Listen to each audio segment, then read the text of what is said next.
Este es un mensaje del pastor John MacArthur, traducido y predicado en español para el mundo de habla hispana.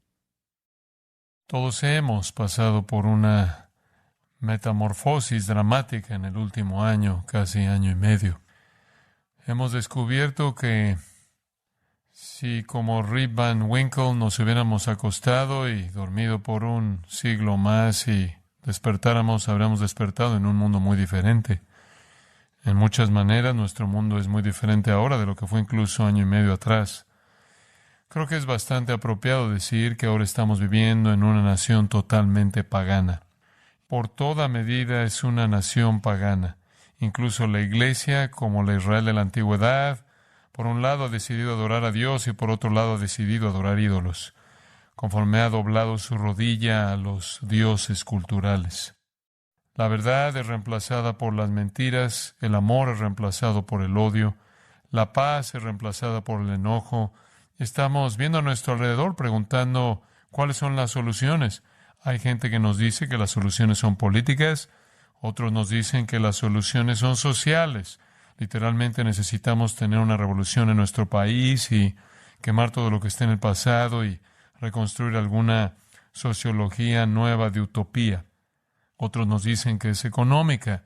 La razón por la que las cosas están como están es debido a la desigualdad económica y todas estas cosas nos ayudarán a regresar a lo que sería una vida aceptable si tan solo tratamos con cosas políticas, social y económicamente.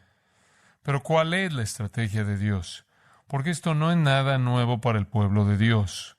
Israel en el Antiguo Testamento era una nación minúscula en el mar de paganismo. Atrás, cuando entraron en la tierra prometida, habiendo dejado Egipto, los paganos eran tan diferentes, tan antidios, tan demoníacos y satánicos, que Dios les dijo que literalmente los mataran a todos, que fueran instrumentos de juicio divino.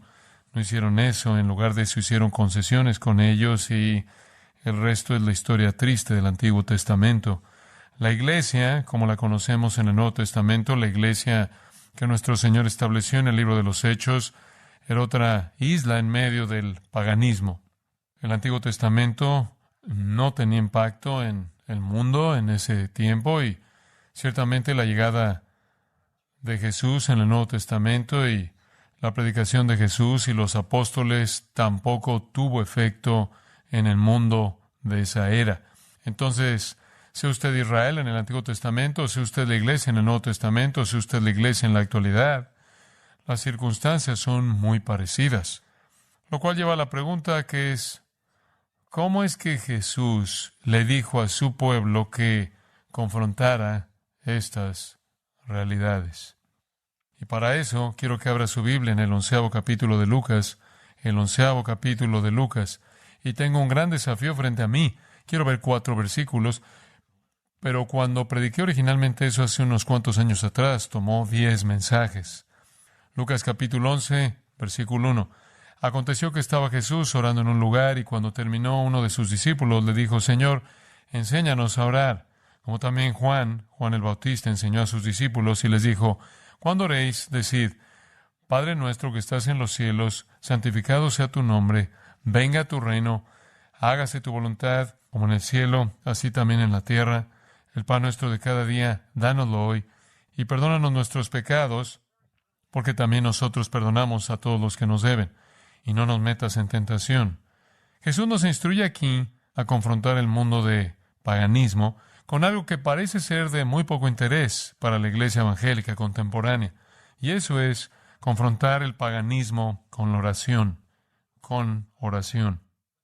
Cuando Dios apareció en el monte Sinaí, en el Antiguo Testamento, los israelitas vieron su presencia y vieron que su presencia fue acompañada por algunas realidades muy aterradoras, muestras de truenos y relámpagos y humo, debido a que, como Hebreos 12:29 dice, Dios es fuego consumidor.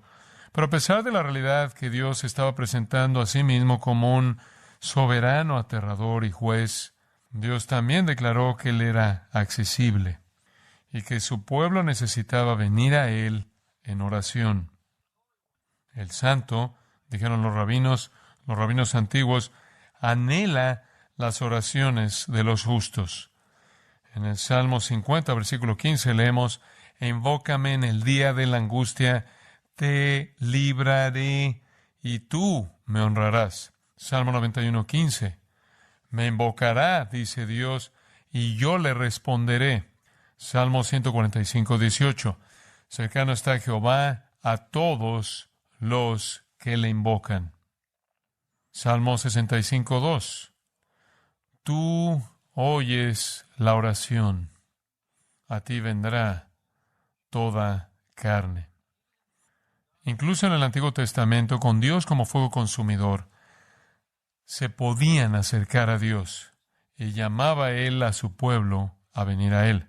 Hay un comentario antiguo llamado Midrash del Salmo 65 y aquí hay un párrafo de ahí. Un rey humano puede escuchar a 2 o 3 personas a la vez, pero no puede escuchar a más. Dios no es así, porque todos los hombres pueden orarle y Él los escucha a todos simultáneamente. Los oídos de los hombres quedan satisfechos y los oídos de los hombres pueden oír un poco, pero los oídos de Dios nunca quedan satisfechos. Él nunca se cansa de las oraciones de los hombres. Los rabinos estaban diciendo en ese comentario que Dios oye a todo mundo, todo el tiempo. Nadie que viene a Él es rechazado. Los rabinos incluso enseñaban que la oración era más grande que el sacrificio. Los maestros judíos creían que la oración debe ser constante. En el Talmud dice: honra al médico antes de que tenga necesidad de él. Y eso significa: acude a Dios en oración antes de que te desesperes. Ora cuando estés en prosperidad. Ten comunión con Dios. Ahora, hubieron varios elementos en la oración judía. Usted encuentra estos a lo largo del Antiguo Testamento. Solo voy a cubrir algunos simplemente para darle un sentido de esto. Primero está el elemento del amor y la alabanza. Las oraciones judías estaban llenas de expresiones de amor y alabanza a Dios. Salmo 34, bendeciré a Jehová en todo tiempo, su alabanza estará de continuo en mi boca.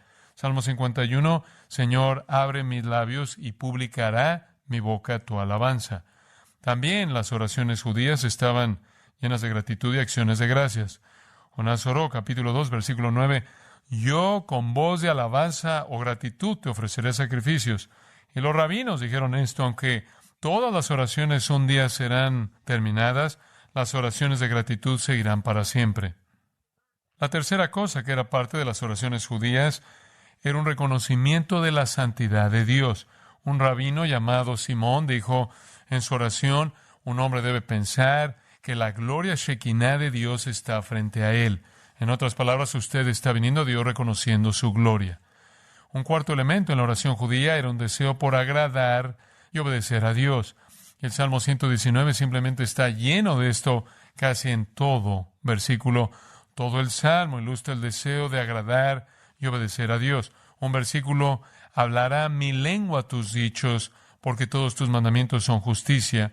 Y ese tema sigue a lo largo de esos versículos. Entonces, la oración judía tiene un elemento de amor y alabanza, gratitud y acciones de gracias, reconocimiento de la santidad de Dios, deseo de agradar y obedecer. También tiene un componente que conocemos, y esa es la confesión de pecado y una petición por un corazón puro. Salmo 26, 6. Lavaré en inocencia mis manos y así andaré alrededor de tu altar, oh Jehová. Salmo 24, 3 y 4. ¿Quién subirá a Jehová? El limpio de manos y puro de corazón.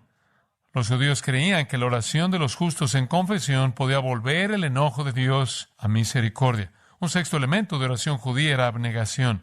Las oraciones judías más elevadas eran ofrecidas siempre por la comunidad. Era un poco raro orar por uno mismo. Por ejemplo, aquí hay una cita: todo Israel será redimido, dijeron, solo cuando forma un solo grupo. Cuando todos estén unidos, recibirán la presencia de la Shekinah. Los rabinos dijeron que para que la gente orara de manera abnegada por la Israel nacional, corporativa, en lugar de sus propios intereses personales. Otra cosa interesante que los rabinos enseñaron es expresada en esto: que la oración del viajero no encuentra entrado, Señor, delante de ti. No escuches la oración de un viajero. ¿Por qué? Porque los viajeros quieren buen clima, pero los granjeros necesitan lluvia. También había en la oración judía no solo la idea de que usted está orando en un sentido corporativo, y usted ve esto ilustrado de una manera poderosa en el 9º capítulo de Daniel. Usted lo puede buscar. Pero otro elemento de la oración judía era la perseverancia. Moisés estaba orando por la misericordia de Dios en Deuteronomio 3. Aún después de que Dios dijo, basta para ti, no me hables más de este asunto. Deuteronomio 3, 26, Dios dijo, eso es suficiente, y Moisés oró por Israel después del becerro de oro durante 40 días. Las oraciones judías le rogaban a Dios. Hay otro elemento en la oración judía y es humildad. Una y otra vez las oraciones judías comienzan con esta frase, que sea tu beneplácito, que sea tu voluntad. Ahora, todos estos elementos fueron incrustados en la oración del Antiguo Testamento. Ese es el enfoque judío tradicional de la oración. Salmo 55, 1 y 2, escucho, Dios, mi oración, está atento y respóndeme. Salmo 61, 1 y 2, oye, oh Dios, mi clamor, a mi oración atiende, clamaré a ti cuando mi corazón desmayare. O Salmo 116, versículos 1 y 2, amo a Jehová, Yahweh, pues ha oído mi voz y mis súplicas, porque ha inclinado a mí su oído, por tanto le invocaré en todos mis días. Usted se da la idea de que creían en la oración y que la oración tenía todos esos componentes y todos esos elementos. ¿Por qué le estoy diciendo eso? Porque conforme nuestro Señor enseña a sus discípulos a orar, Él realmente está repitiendo esas mismas cosas. No es como si esto es revelación nueva. Estos son los elementos mismos que constituían la oración en el Antiguo Testamento, refinados por nuestro Señor. ¿Por qué? Si esta es la manera judía tradicional de orar. ¿Por qué es que los discípulos en el versículo 1 dicen, Señor, enséñanos a orar? Y por cierto, esta no es la primera vez que lo dijeron. Está registrado en Mateo 6, versículos 9 al 13. Hacen la misma pregunta meses antes. Esta escena se lleva a cabo cerca de Jerusalén. El Sermón del Monte se llevó a cabo en Galilea meses antes. Y en ese entonces estaban haciendo la misma pregunta y están haciendo la misma pregunta aquí. ¿Por qué? Si esta es la manera tradicional en la que los judíos oraban y si ellos crecieron en el judaísmo y conocían la Escritura, ¿por qué es que no entienden esto? ¿Por qué es que no entienden esto? ¿Por qué necesitan ser instruidos en la oración después de todas las generaciones del enfoque tradicional a la oración que el Antiguo Testamento presenta? Bueno, en realidad la respuesta es bastante simple. La respuesta es que la oración verdadera había sido reemplazada por la hipocresía. Mateo capítulo 6, versículo 5, Jesús dice, cuando ores, no seas como los hipócritas. Lo que había pasado en el judaísmo había por lo tanto pasado a la oración en el judaísmo. La religión verdadera había sido reemplazada por la hipocresía. No oren como los hipócritas, porque ellos aman el orar en pie en las sinagogas y en las esquinas de las calles para ser vistos de los hombres. De cierto os digo que ya tienen su recompensa, y eso es que eran vistos por los hombres, no oídos por Dios. Mas tú cuando ores, entra en tu aposento y cerrada la puerta, ora a tu Padre que esté en secreto, y tu Padre que ve en lo secreto te recompensará en público. Y orando, no uséis vanas repeticiones como los gentiles, que piensan que por su palabrería serán oídos. No os hagáis pues semejantes a ellos, porque vuestro Padre sabe de qué cosas tenéis necesidad antes que vosotros le pidáis. Entonces usted tiene oraciones judías que habían sido reducidas a hipocresía que se promovía a sí misma, y oraciones paganas que dominaban la cultura exterior. Y esto había dejado la oración verdadera fuera de la escena. Entonces los discípulos dicen, necesitamos saber cómo orar. Y de nuevo digo, unos cuantos meses antes también habían hecho esa pregunta. Entonces Jesús dice, muy bien, así es como deben orar. Versículo 2, cuando oréis, decid. Y conocemos estas palabras conocidas, un poco diferentes, de Mateo 6, pero conocemos la oración y nos encanta la oración y repetimos la oración y cantamos la oración y eso está bien. Es una oración sorprendente, pero es más que tan solo una oración. Es estructura acerca de cómo orar. Cuando usted ora a lo largo de esta estructura, las primeras cosas que ve son que básicamente hay dos personas involucradas.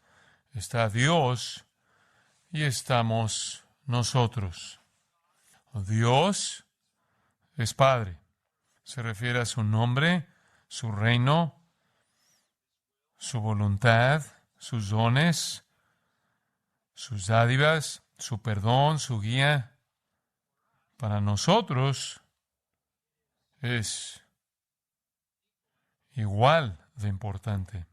No solo estamos pidiendo cosas con respecto a Él, sino por nosotros, nuestro pan diario, perdón por nuestros pecados y que no nos meta en tentación.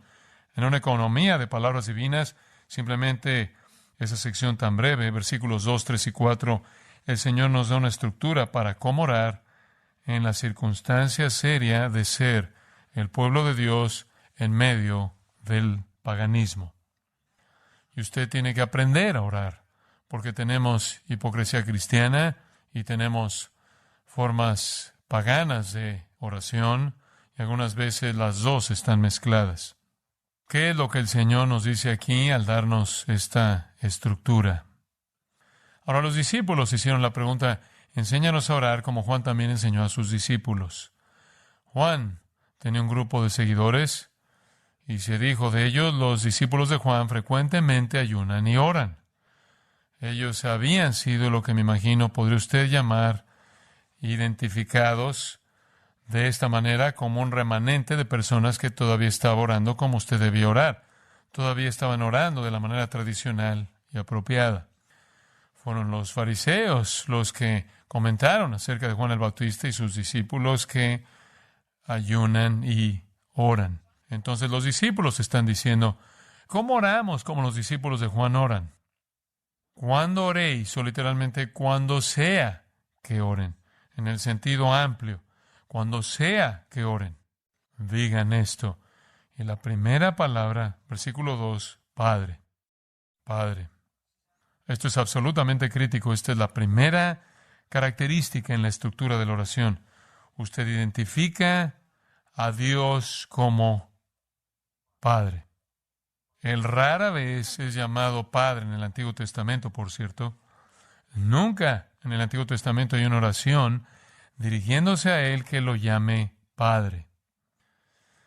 De hecho, era tan extraño y tan insólito que los judíos llamaran a Dios Padre, que cuando Jesús llamó a Dios Padre, Juan 5:18 dice que los judíos querían matarlo, porque al hacerlo Él se estaba haciendo igual a Dios. Y mientras que rara vez en el Antiguo Testamento el pueblo judío llama a Dios Padre, aunque hay ocasiones en las que Él es identificado como Padre en el sentido de creador, Padre en el sentido de sustentador, Padre en el sentido compasivo, no es sino hasta que usted llega al Nuevo Testamento y el cambio es simplemente abrumador. Dios es llamado Padre 65 veces en Mateo, Marcos y Lucas y 100 veces en el Evangelio de Juan.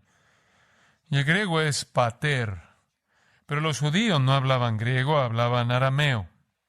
Y la palabra que usaban era Abba, Abba, el término más íntimo que los niños usaban para referirse a su padre. La palabra para madre era Ima, Ima y Abba, todavía usadas hoy en las familias que hablan hebreo. Una expresión de cariño, de afecto tierno y amor de familia. Esto realmente era insólito entre los judíos, mostrar esa cercanía a Dios. Entonces estamos viniendo a Dios en un sentido de relación que es algo muy diferente de lo que la gente ha asumido en el pasado. Aunque Dios se declaró a sí mismo disponible, aunque Dios declaró su compasión, su amor, su misericordia, su bondad, su ternura, su poder, su gracia, se había abierto una distancia entre el pueblo y Dios porque la nación se había vuelto una nación de hipócritas. Jesús comienza al dirigirse a Dios entonces de una manera en la que los judíos nunca lo hicieron. O ellos veían a Dios como un padre en el sentido creativo, en el sentido soberano, pero en esta expresión íntima, este es el sentido de relación. Dios es un Padre amoroso. El Nuevo Testamento habla mucho de esto. Aquí es donde toda la oración tiene que comenzar, con el reconocimiento de la promesa de Dios de concedernos nuestra petición. Escuche Mateo 7:7. Pedid y se os dará, buscad y hallaréis, llamad y se os abrirá. Porque todo aquel que pide recibe, y el que busca halla, y al que llama se le abrirá. ¿Qué hombre hay de vosotros que si su hijo le pide pan, le dará una piedra, o si le pide un pescado, le dará una serpiente? Pues si vosotros, siendo malos, sabéis dar buenas dádivas a vuestros hijos, ¿cuánto más vuestro Padre que está en los cielos dará buenas cosas a los que le pidan? De nuevo, Él es su Padre. Él es su Padre. Él no es un extraño. Él es Abba. Jesús hizo una declaración asombrosa en Juan 20, versículo 17. Él estaba hablando de regresar al cielo y dijo: subo a mi Padre y a vuestro Padre. En el tiempo de Jesús, la distancia entre Dios y el hombre se estaba ampliando. Aún los nombres de Dios estaban escondidos. No se permitía que se hablaran de ellos en público. Jesús siempre llamó a Dios Padre, cada vez excepto por una, cuando dijo: Dios mío, ¿por qué me has desamparado? Había un énfasis entonces en eso de la relación y la intimidad de esa relación. Israel conocía a Dios como el Padre de la nación, el Dios de Israel, nuestro Padre, dice primero de Crónicas 29. Ellos conocían su presencia en un sentido creador, en un sentido de expresar poder. También sabían a partir de algunos de los salmos que Él era compasivo. Ellos sabían que Dios estaba ahí para guiarlos. Jeremías 31:9. Irán con lloro, mas con misericordia los haré volver, y los haré andar junto a arroyos de aguas, por camino derecho en el cual no tropezarán, porque soy Israel por Padre.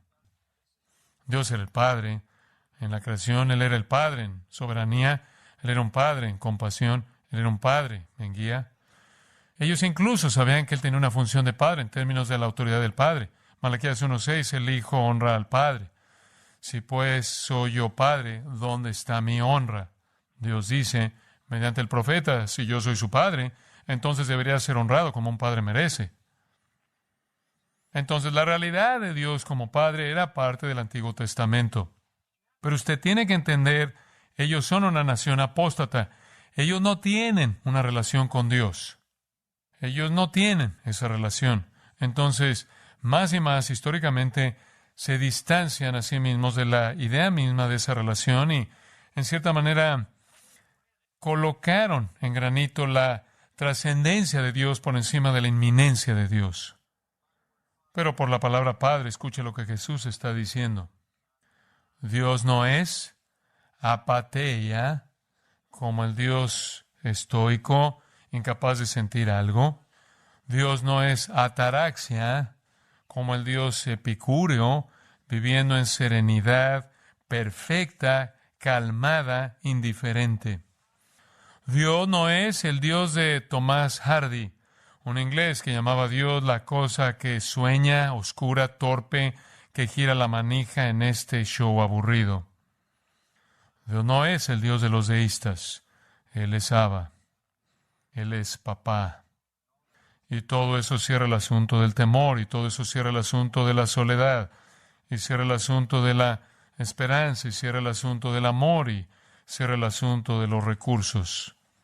Cada vez que usted dice Padre, usted no está perdido en la multitud. Cada vez que usted dice Padre, usted recuerda Isaías 45:3, yo soy Jehová que te pongo nombre. Cada vez que usted dice Padre, usted se coloca en el lugar del hijo pródigo, ¿no es cierto? Y el Padre tiene sus brazos alrededor de usted y coloca una túnica sobre usted y un anillo en su dedo y sandalas en sus pies, y todo el cielo celebra que usted es hijo. Toda la oración comienza con eso, el reconocimiento de que, para simplificarlo y hacerlo un poco contemporáneo, el Padre sabe lo que es mejor. El Padre tiene todos los recursos. El Padre tiene toda la autoridad. El Padre tiene toda la sabiduría, toda la experiencia, toda la compasión, toda la bondad, todo el conocimiento, para darnos todo lo que necesitamos.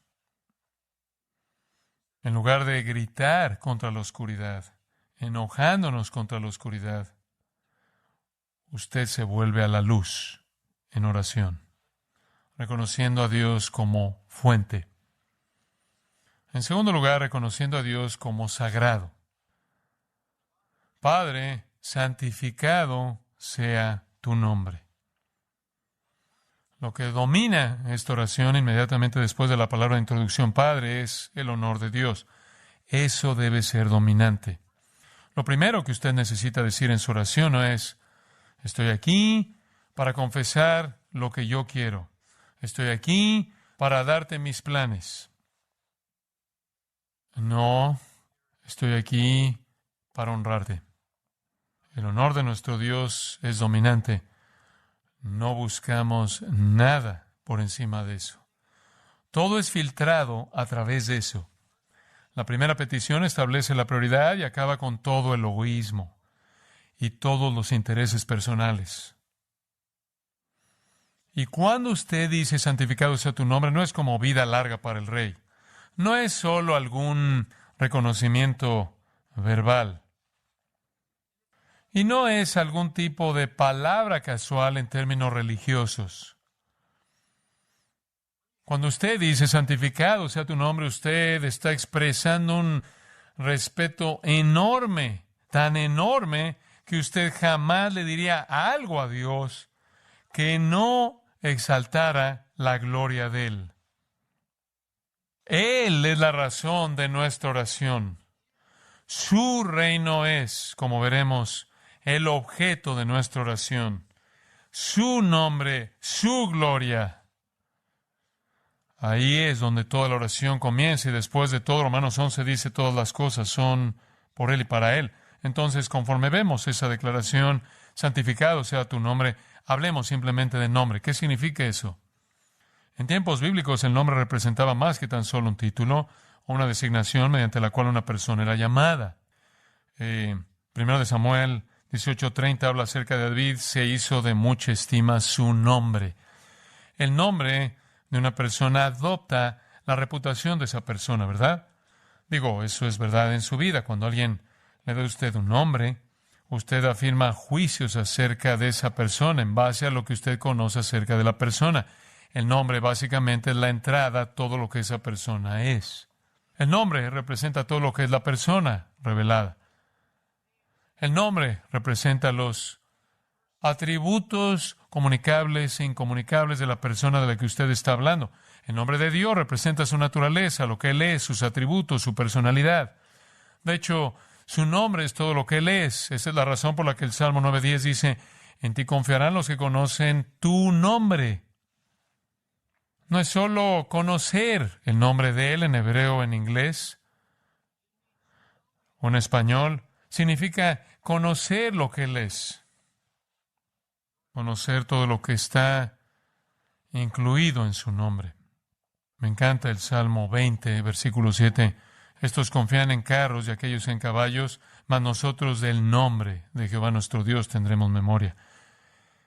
Nosotros del nombre de Jehová nuestro Dios tendremos memoria. Jesús en Juan 17:6 dijo esta afirmación tan magnífica: he manifestado tu nombre a los hombres que del mundo me diste. ¿Qué quiso decir con he manifestado tu nombre? Les mostré tu persona. Juan 1 dice que Jesús estaba lleno de gracia y verdad porque Él era el unigénito del Padre. Él era Dios en carne humana. Todo lo que Jesús es está encerrado en su nombre. De hecho, Jesús reveló claramente a Dios. Su naturaleza verdadera era Dios. Entonces, nombre no es un título, es el total de una persona. Y creo que eso incluso es verdad en la vida. Como dije hace un momento, cuando usted dice el nombre de una persona, ese nombre inmediatamente llega a usted como la encarnación de lo que usted conoce de esa persona. Entonces, así es como usted debe orar. Padre, que tu persona, lo que tú eres, tu naturaleza, tus atributos, tu reputación, tu ser, sea santificado. Y Los nombres mismos de Dios son muchos, ¿no es cierto? Yahweh, el tetragramatón, el yo soy, es el verbo ser. Yo soy el que soy. ¿Qué significa eso? El ser eterno, no creado, incambiable, autoexistente, autosuficiente. Elohim, el nombre que lo reconoce como creador. Y la tercera palabra en la Biblia en hebreo, en el principio creó Dios. El Elyon, el cual lo encuentra en Génesis 14, el Dios Altísimo. Y está Jireh, Yahweh Jireh, el Señor proveerá. Yahweh Nisi, el Señor nuestra bandera. Rafa, el Señor que sana. Shalom, el Señor nuestra paz. Ra, el Señor mi pastor. Tzidkenu, el Señor mi justicia. Sabaoth, el Señor de los ejércitos. Shammah, el Señor está presente. Mekodishkem, el Señor que te santifica. Y después la palabra hermosa, Adonai, Señor. Pero el nombre más magnífico de Dios es este nombre, Señor Jesucristo. En Él todo lo que Dios es revelado. Él es todo lo que Dios es manifestado en la carne. Entonces entendemos el nombre. Entonces decimos, Padre, reconozco todo lo que tú eres y pido que esa realidad sea santificada. Cuando usted lee santificado, usted piensa inmediatamente en algún artículo de la historia arcaica, antigua u oscura, con moho, con polvo, quizás pasillos viejos, enclaustrados, túnicas largas, cantos atroces. Santificado podría aparecerse más en libros de Harry Potter de lo que aparece en su vocabulario. Usted podría pensar en aureolas o música de duelo, mórbida y otras tradiciones cansadas. Pero santificado es hagiazo. Significa santo, santo, santo. Entonces estoy viniendo a tu presencia con una meta en mente. Y esa es reconocer que tú eres mi Padre amoroso. Y tú eres Dios, la fuente, pero también eres el Dios que es sagrado. Y reconozco eso. Me postro ante tu santidad. Eres un tipo diferente de ser que yo. Yo vengo a tu perfección incomparable en reverencia y adoración. Esta es una protección contra el sentimentalismo. Demasiado Abba y no suficiente santificado se desequilibra. Cuando un judío llamaba a Dios Padre, tradicionalmente, casi siempre en sus oraciones, inmediatamente después decían algo acerca de la majestad de Dios. Aquí están algunas de sus oraciones. Oh Señor Padre y gobernante de mi vida. Oh Señor Padre y Dios de mi vida. Oh Padre, Rey de gran poder, Altísimo Dios Todopoderoso. Y después una serie de oraciones, 18 oraciones llamadas Shemoneh Rey. Las 18 empezaban así: oh Padre, oh Rey, oh Señor. En los 10 días de penitencia en el tiempo del día de la expiación, los judíos oraban lo que era llamado el Adinu Malkeinu, Padre nuestro, nuestro Rey, Padre nuestro, nuestro Rey, Padre nuestro, nuestro Rey. Y esa secuencia de oración repetía ese dueto 44 veces. Padre nuestro, nuestro Rey, Padre nuestro, nuestro Rey. Ellos reconocían, por lo menos hasta cierto punto, a Dios como un Padre compasivo, pero inmediatamente emparejaban eso con una declaración de su soberanía total y absoluta. Entonces, santificar el nombre es apartar todo lo que es común, todo lo que es humano, todo lo que es profano, reconocer a Dios y solo a Dios como santo, para reconocer a Dios y solo a Dios como santo. Así es como usted ora. ¿Cómo es que usted santifica el nombre de Dios? Al creer en Él, al creer que Él es quien dice que es Él, al creer que Él es el Dios y Padre de nuestro Señor Jesucristo, al adorarlo como Él es, al agradecerle, al someterse a su voluntad, al glorificarlo, al mostrarlo a través de la vida de usted, en toda manera posible que usted reconozca la gloria soberana de Dios, Es una manera en la que usted santifica su nombre. Y usted puede pasar mucho tiempo en esos primeros dos, ¿no es cierto? La oración debe concentrarse en reconocer a Dios como la fuente. Y si usted conoce su Biblia, usted puede repetir todo lo que la Escritura dice acerca de Él como la fuente de todo. Padre de las luces, aquel de quien vienen todas las cosas buenas. Usted puede pasar mucho tiempo en Dios como sagrado, repitiéndole de regreso en su oración que usted reconoce su perfección absoluta, majestad, gloria y santidad. Ahora usted está listo para el tercer elemento, Dios como soberano. Venga tu reino, venga tu reino. Esto es tan obvio que realmente no necesita mucha explicación.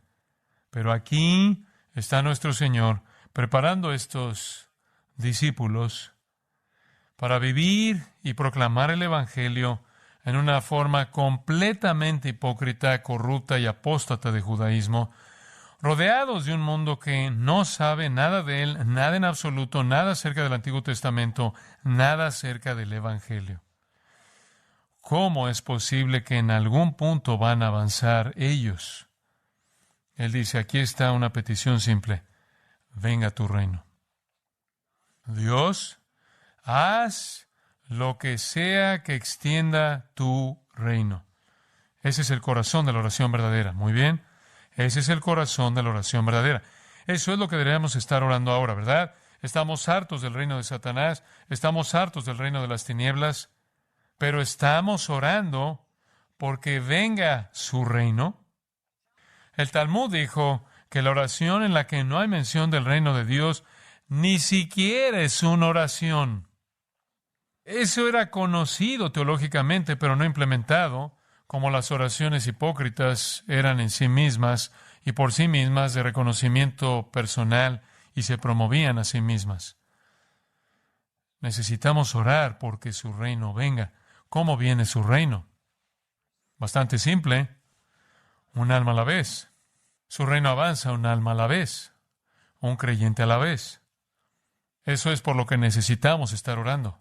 Todas estas personas que se llaman a sí mismas cristianas, que están enredadas en toda esta tontería social y convirtiendo a la gente en odiosos, tratando de promover el reordenar la vida en un mundo caído, al hacer discursos unos a otros, deben cerrar sus bocas e ir delante de Dios y pedirle que traiga su reino. ¿Dice usted, acaso Dios responderá a esa oración? Escuche, la iglesia es la respuesta a su oración. Este es su reino. Y le voy a decir esto. En el último año y medio, el Señor ha extendido su reino ciertamente en este lugar.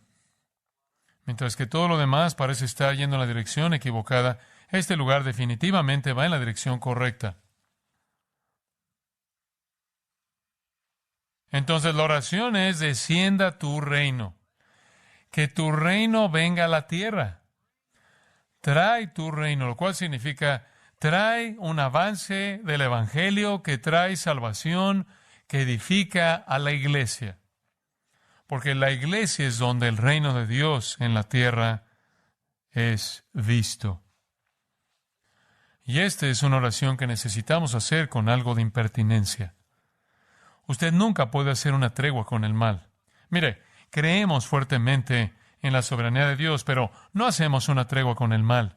No solo nos sentamos y vemos pasar lo que sea que pasa. Peleamos contra la maldad. Usted nunca puede ser indiferente hacia la maldad de este mundo. Usted nunca puede ser indiferente hacia la condenación eterna de almas perdidas. Usted nunca puede resignarse a alguna actitud pasiva, alguna aceptación gris de la manera en la que están las cosas. Usted nunca puede dejar que su claridad teológica se vuelva comodidad teológica y ahogue su celo por la intercesión que clama a Dios porque revele su poder salvador en el mundo. Este tipo de oración es una rebelión. Usted debe rebelarse de esta manera. David Wells dijo, en esencia, rebelión contra el mundo en su caída, el rechazo absoluto, inmortal por aceptar como normal lo que es anormal de manera dominante. Es, en este su aspecto negativo, el rechazo de todo interés, todo plan, toda interpretación que se opone a la norma como fue establecido originalmente por Dios. Como tal, es en sí mismo una expresión del espacio insuperable que separa el bien del mal, la declaración de que el mal no es una variación de Dios, sino su antítesis. Nunca haremos una tregua con la maldad. Nunca rendiremos la postura bíblica de Dios. Esa es la razón por la que Jesús dijo en Lucas 18, oren siempre y no desmayen.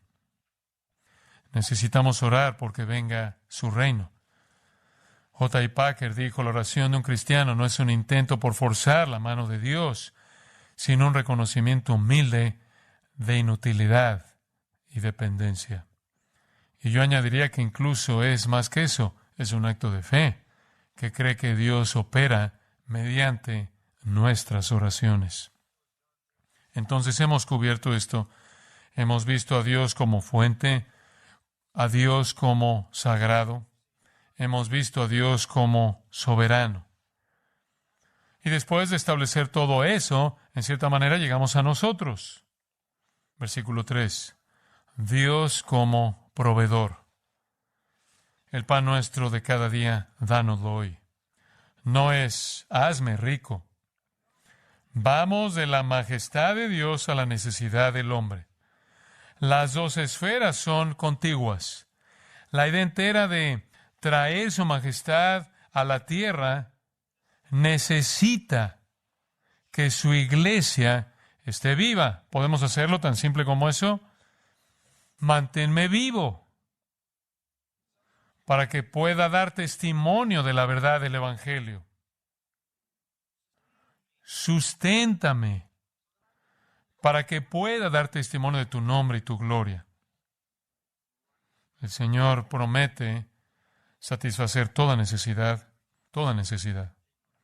No os afanéis, dice Él en el Sermón del Monte, que habéis de comer o beber. Sé que tiene necesidad de eso. Voy a encargarme de eso. Voy a sustentar su vida porque no puedo extender mi reino si están muertos. Esa es la razón por la que Pablo dijo, mucho mejor partir y estar con Cristo, pero necesito quedarme por causa de ustedes. Entonces no debemos estar llegando al punto en el que comenzamos a decirnos unos a otros, las cosas están tan mal, vamos al cielo. No, las cosas no están tan mal. Revelémonos todos espiritualmente. Nunca hagamos una tregua con el mal. Oremos porque venga el reino y proclamemos el evangelio de salvación.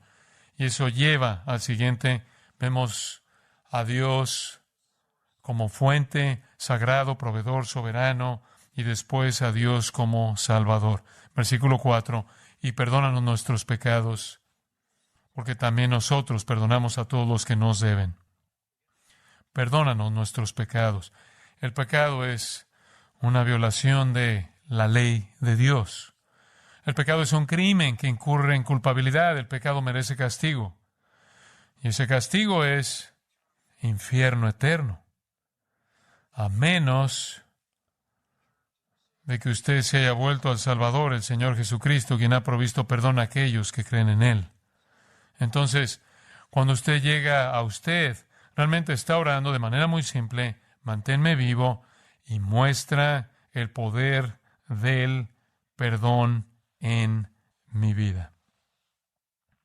¿Cómo ve usted eso? Usted ve el poder del perdón de Él en mi vida por mi perdón hacia otros. Jesús dio una parábola, ¿se acuerda atrás en Mateo? De un hombre al que se le perdonó una deuda impagable, salió y estranguló a alguien que le debía una cantidad modesta. Jesús estaba enfurecido en la parábola. Usted muestra que usted ha sido perdonado al perdonar. Esto Jesús lo hizo maravillosamente claro en el Sermón del Monte. Escuche, Mateo 6:12, perdónanos nuestras deudas como también nosotros perdonamos a nuestros deudores. Después abajo en el versículo 14, si perdonáis a los hombres sus ofensas, os perdonará también a vosotros vuestro Padre Celestial. Mas si no perdonáis a los hombres sus ofensas, tampoco vuestro Padre os perdonará vuestras ofensas. Eso es bastante directo. ¿Quiere ser perdonado? ¿Quiere tener borrón y cuenta nueva con Dios, incluso como creyente? ¿Quiere asegurarse de que su cuenta está bien con Dios? ¿Quiere ser perdonado? Entonces, sea usted un perdonador. La religión falsa que está siendo promovida en nuestro mundo, que no quiere proveer perdón, nada más que venganza, violencia, represalia, odio. Es tan anticristiana como puede ser. Usted se presenta como cristiano cuando usted perdona. Cuando usted perdona. Y usted muestra que Dios es un Salvador. Si usted no perdona, usted no está siendo perdonado. Usted está en pecado. Entonces, ¿cómo ora usted? ¿Usted ora a Dios como fuente? ¿Usted ora a Dios como sagrado, como soberano, como proveedor, como salvador? Y una final, una nota hermosa. Usted ora a Dios como seguridad. No nos metas en tentación. Esto afirma lo que Dios ya ha declarado. Él es santo. Él no tienta a nadie. A nadie. La Escritura es abundantemente clara en eso. Santiago 1:13, cuando alguno es tentado, no diga que es tentado de parte de Dios. Porque Dios no puede ser tentado por el mal, ni Él tienta a nadie. Sino que cada uno es tentado cuando de su propia concupiscencia es atraído y seducido. Dios no tienta, decimos, Dios, danos pan. Y Dios dice, te voy a dar pan, hago esa promesa. Decimos, Dios, perdona mis pecados. Y Dios dice, te he perdonado todos tus pecados en Cristo, en el sentido amplio, y continuaré perdonando tus pecados, lavando tus pies, en el sentido de Juan 13. Si perdonas a otros. Y Dios dice, créeme, nunca te meteré en tentación. Entonces usted está orando que Dios sea Dios. Protégenos de pruebas que podrían volverse tentación, sería la idea. Y Dios promete eso. No os ha sobrevenido ninguna tentación que no sea humana, pero fiel es Dios, que nos dejará ser tentados más de lo que podéis resistir, sino que dará también juntamente con la tentación la salida para que podáis soportar. 1 Corintios 10:13. Dios lo va a mantener vivo usted. Dios va a seguir perdonando sus pecados, lavando sus pies, por así decirlo, mientras que usted esté perdonando a todos los demás. Y Él nunca lo colocará a usted en una tentación en la que una prueba va a llevar directamente a una tentación. Él siempre da una salida. Entonces, cuando usted ore de esta manera. Lo único que pido para mí es vida, perdón y santidad. Lo demás te lo dejo a ti para que tu nombre sea santificado y tu reino venga. Ore de esta manera. Juan 14:13 dice, todo lo que pidiereis al Padre en mi nombre, lo haré. Si algo pidiereis en mi nombre, yo lo haré. ¿Entiende ahora lo que eso significa? Cualquier cosa consistente con lo que Él ha prometido, las últimas tres, consistente con quién es Él, las primeras tres peticiones. Y podemos concluirlo con las palabras de Santiago. No tenéis porque ¿qué? No pedís. Simplemente acordemos empezar a orar porque venga el reino, ¿verdad? No estemos orando por una salida. Que nuestras oraciones sean esto. Padre, reconocemos tu soberanía absoluta. Reconocemos que tú eres la fuente de todo lo que es bueno. Reconocemos que tú eres santo. Eso significa que nunca haces algo mal y nunca cometes un error. Queremos que tu nombre sea santificado. Queremos que tú extiendas tu reino mediante el Evangelio un alma a la vez. Queremos que nos mantengas vivos para que podamos ser útiles. Queremos que nos llenes de gratitud que produce perdón para todos los que nos llegan a ofender, para que podamos demostrar tu perdón. Y queremos que siempre nos muestres el camino a través de una prueba para que no termine como una tentación. Así es como usted debe orar. Así es como usted debe orar. Si usted ora de esa manera, pida cualquier cosa. Dice Él, lo haré por causa de mi nombre. Padre, te agradecemos otra vez por tu palabra. Tanta gente frustrada, algunos de ellos cristianos profesantes tratando de entender cómo arreglar el mundo. lo último en lo que piensan es en la oración. Aquí estamos en medio del paganismo, como Israel en la tierra de Canaán, como la primera iglesia en medio del Imperio Romano. Somos esta pequeña isla en un mar de podredumbre dirigido por el diablo, el mismo diablo que dirigió todos los problemas en el Antiguo Testamento y el Nuevo Testamento. Y sus sirvientes eternos, los demonios. Estamos peleando por sobrevivir. Pero nuestra rebelión no es política, no es una estrategia de sociología, no es económica. Nuestra batalla es peleada delante de tu trono en oración. Proclamamos tu verdad y oramos porque venga tu reino. Exáltate a ti mismo, glorifícate a ti mismo.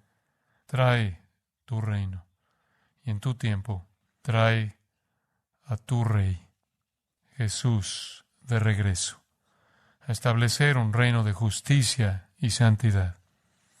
Hasta ese entonces que consideremos el honor más alto, ser ciudadanos del reino, estar entre aquellos que conocen tu nombre y que son conocidos por ti, ser aquellos cuyas vidas tú sustentas por causa de tu reino, ser los que demuestran cómo se ve el perdón, porque ese es el corazón del Evangelio. ¿Cómo podemos hablar de un Dios perdonador? Decir que pertenecemos a Él y no tener perdón. Esta es una mentira que es tan obvia que hace que el Evangelio se vea ridículo. Y Señor, ayúdanos a vivir vidas enfrentando pruebas, pero nunca dejando que esas pruebas nos tienten a desconfiar de ti. Muéstranos la manera de atravesarlas y la manera de salir. Fortalécenos mediante esas pruebas. Padre, trae tu reino. Para tu gloria oramos. Amén.